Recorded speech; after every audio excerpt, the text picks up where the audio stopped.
Yeah, I mean, and I think you hit on a really important part, and something that I have been thinking about a lot is where we have students struggle. We choose what the struggle is for students, right? And are we choosing the right places for the struggle to be? And so just kind of looking at it from your product, the Genio product, like there's an AI background that does recording, it takes notes, and there's a lot of reaction to that. It's like, oh God, no, they need to learn to take their notes. But then you kind of think about it, go, why? Why is the struggle at the note-taking phase as opposed to the I am learning a concept phase? And coming at it too from the point of view of some students have bigger barriers than other students.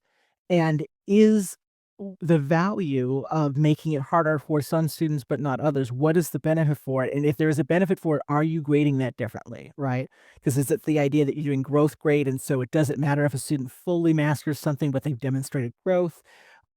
There's a lot of ways that I think that AI has a capacity to make us think very thoughtfully about where our own biases are and where our own ableism is, frankly.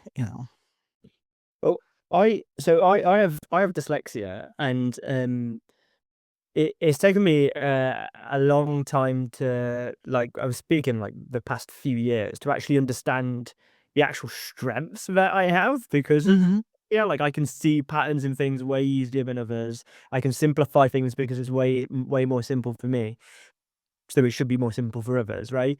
But Yeah. I can also massively recognize the things which I struggle at. So it's really, like, I think it's an important thing that you've said there, is that, like, making it difficult because it's like, this is how it should be done, right? Isn't necessary, because a student might understand it, um, but not be able to articulate it the same way a different student can.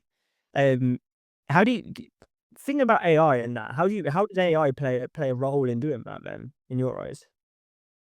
I I wish I had a clean and neat answer for that. I don't know, but I do think kind of like I was using it in my example of, I wrote my first chapter of the dissertation, and then I compared it to what the AI was saying. It's a good tool for reflection to kind of go, okay, I'm operating on a certain set of assumptions that AI has laid bare.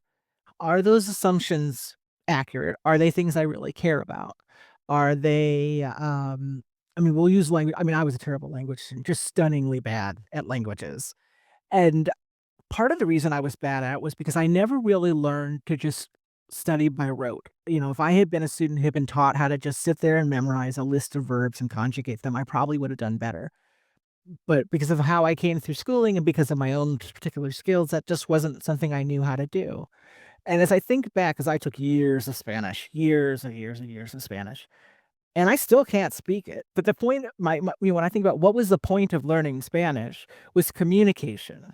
So if I need to use a tool to get through that communication part in a way that allows me maybe to not fully understand the specifics of Spanish language, but allows me to communicate to a Spanish speaker important information or authentic information.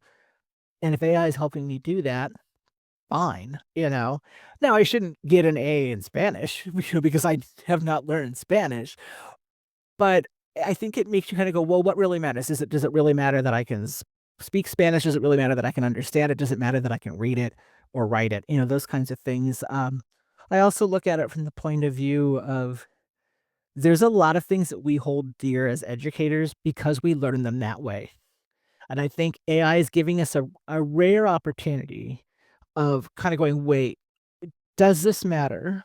Does this way of learning matter, or is it just very familiar?"